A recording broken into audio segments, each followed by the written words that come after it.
엄마, 그 나이에 무슨 사랑이야? 그 사람에 대해 제대로 알기나 해? 아버지 돌아가시고 여태 혼자 잘 사셔놓고 이제 와서 무슨 남자예요. 너희가 그런 말을 할 줄 몰랐구나. 엄마는 이제 외롭지 않게 행복하게 살고 싶은 거야. 행복. 그 사람 엄마 재산 보고 접근한 걸지도 몰라요. 엄마, 정신 차려요. 자식들 생각은 안 해요. 70세 순자 씨는 자식들에게 이런 얘기를 하게 되리라고는 상상도 하지 못했습니다. 남편과 사별한 지 벌써 10년. 혼자 남겨진 삶을 덤덤히 살아가고 있었습니다. 순자 씨의 남편은 60대 초반에 갑작스러운 심장마비로 세상을 떠났습니다. 오랜 시간 의지하고 살아온 남편이 그렇게 떠나자 순자 씨는 깊은 슬픔과 충격 속에서 허우적거렸습니다. 그러나 그녀에게는 3명의 자식, 큰아들 민호와 둘째 아들 민수, 작은 딸 지영이 있었습니다.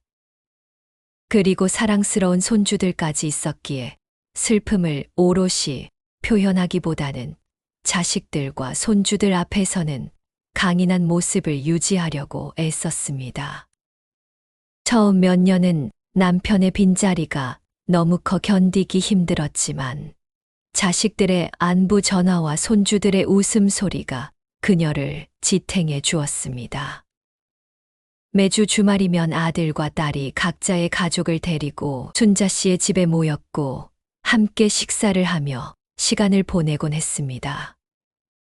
순자 씨는 맛있게 음식을 먹고 있는 아이들을 바라보다 미소를 지으며 말했습니다. 할머니가 맛있는 음식 잔뜩 만들었으니까 많이들 먹어라. 순자 씨의 말에 손주들도 웃으며 대답합니다. 할머니가 만든 음식이 세상에서 제일 맛있어요. 하지만 시간이 지날수록 자식들은 점점 바빠졌습니다.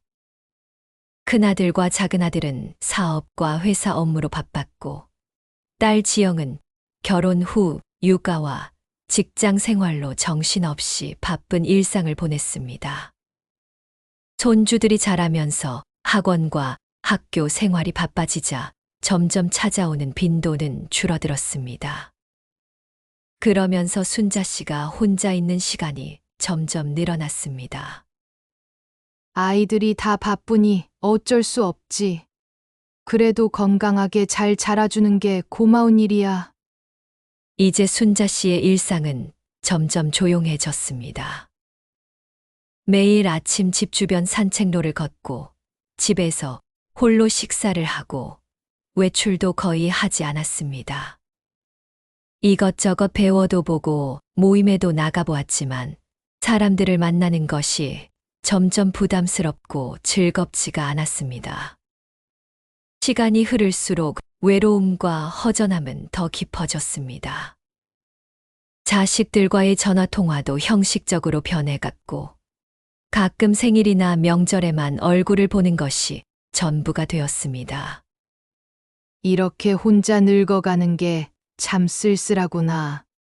다들 바쁘다는데 내 욕심이지.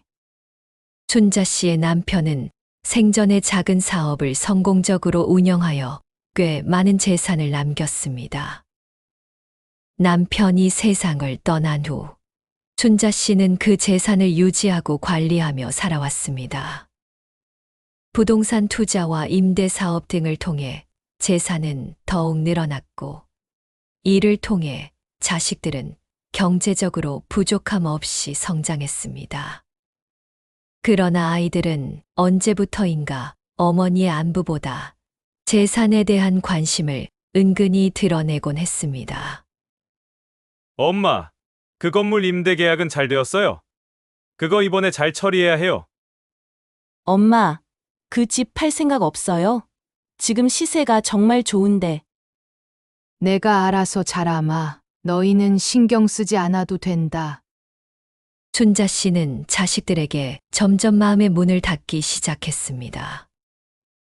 재산을 물려줘야 한다는 생각이 자식들에게는 당연한 일처럼 여겨졌고 그런 현실에 서글퍼졌습니다.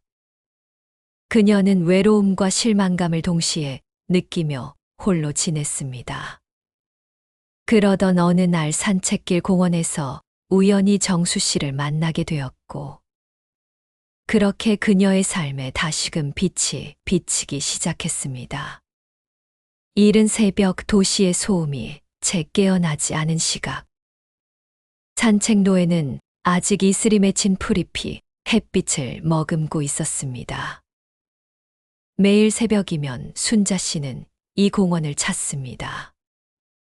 그곳에서 걷는 시간만큼은 외로운 마음의 무게를 조금이나마 덜 수 있었습니다. 그곳을 천천히 걸으며 순자 씨는 생각했습니다. 벌써 10년이네. 이젠 정말 익숙해질 법도 한데, 이 마음은 왜 아직도 허전할까? 그러나 그날 아침 익숙했던 산책길에서 작은 사고가 발생합니다. 순자 씨는 발목을 잘못 디뎌 벤치에 힘겹게 앉아 있었습니다. 그때 어떤 남자분이 다가와 말을 걸었습니다. 괜찮으세요? 제가 좀 도와드릴까요? 아니, 괜찮습니다. 조금 쉬면 나아질 거예요. 그래도 무리하지 마시고 제가 집까지 모셔다 드릴게요. 낯선 남자의 친절이 부담스러웠지만 어쩔 수 없이 부축을 받아 집까지 왔습니다. 감사합니다. 아닙니다. 짐질 꼭 가시고 잘 회복하세요. 저는 그럼 이만. 다음 날 순자 씨를 도왔던 그의 낯선 남자. 정수 씨는 걱정이 되어 벤치에서 순자 씨를 기다리고 있었습니다. 발목은 좀 어떠세요? 네, 괜찮습니다. 어제는 정말 감사했습니다. 공원에는 매일 나오시나 봅니다. 네, 새벽부터 눈이 떠지는데 나와서 걸으면 운동도 되고 해서요. 그날 이후 순자 씨는 며칠 동안 같은 벤치에서 정수 씨를 마주쳤습니다. 같은 시간에 나와 있는 정수 씨와 함께 산책을 하면서 점점 마음이 편해지고 두 사람은 차츰 대화를 나누기 시작합니다. 정수 씨는 참 말씀도 잘하시네요. 제가 함께 걷는 게 민폐 끼치는 것 같아 죄송해요. 민폐라니요. 저도 사실 요즘 외로운 참인데 순자 씨 덕분에 말벗이 생겨 너무 좋아요. 두 사람은 매일 아침 공원에서 만나 서로의 이야기를 나누었습니다. 처음에는 서로의 자녀들, 손주들 이야기로 시작해 곧이어 각자의 과거, 기쁨, 슬픔, 아픔까지 깊은 이야기를 털어놓기 시작합니다. 정수 씨도 저랑 비슷하게 참 외로우셨군요. 서로 힘이 될 수 있어 정말 다행이에요. 저도 정말 그렇게 생각합니다. 이제는 순자 씨와 함께 걷는 아침이 매일 기다려져요. 정수 씨와 순자 씨의 우정은 깊어지고 서로를 진심으로 위로하며 자연스럽게 감정이 발전하기 시작합니다. 그러던 어느 날 정수 씨가 조심스럽게 물었습니다. 순자 씨, 혹시 이번 주말에 같이 꽃 구경 가지 않으시겠어요? 좋아요. 저 꽃을 정말 좋아해요. 꽃 구경 나들이에서 함께 시간을 보내며 두 사람의 관계는 더욱 특별해졌고 자연스레 연인의 감정이 싹트기 시작합니다. 함께 걷고 서로의 사진도 찍어주고 순자 씨가 만들어 온 도시락을 나누어 먹었습니다. 집으로 돌아가는 길 정수 씨가 순자 씨에게 말합니다. 순자 씨, 제게 너무 큰 행복을 주셔서 감사합니다. 그러자 순자 씨가 수줍게 웃으며 대답합니다. 저도 고마워요. 정수 씨 덕분에 제가 다시 행복이라는 걸 느끼고 있어요. 두 사람의 관계가 더욱 깊어지면서 어느 날 저녁 경수 씨는 조심스럽게 순자 씨의 손을 잡고 진심 어린 눈빛으로 말합니다. 순자 씨, 우리 앞으로의 남은 삶을 함께 보내면 어떨까요? 서로 의지하며 행복하게 살아요. 저도 그걸 진심으로 바랬어요. 고마워요, 정수 씨. 이제 애들에게도 우리의 결정을 이야기해야겠어요. 며칠 후 순자 씨는 자식들과의 만남을 준비합니다. 긴장된 표정으로 자식들을 앞에 두고 말을 꺼냅니다. 얘들아, 엄마가 할 얘기가 있어. 엄마가 사랑하는 사람이 생겼고, 이제 그 사람과 남은 생을 함께 하기로 했다. 너희들이 이해해 주길 바란다. 그리고 언제 시간을 내주면 그 사람을 소개하고 싶은데, 하지만 순자 씨의 생각과 다르게 자식들의 반응은 차갑고 냉담했습니다. 엄마, 그 나이에 무슨 사랑이야? 그 사람에 대해 제대로 알기나 해? 엄마!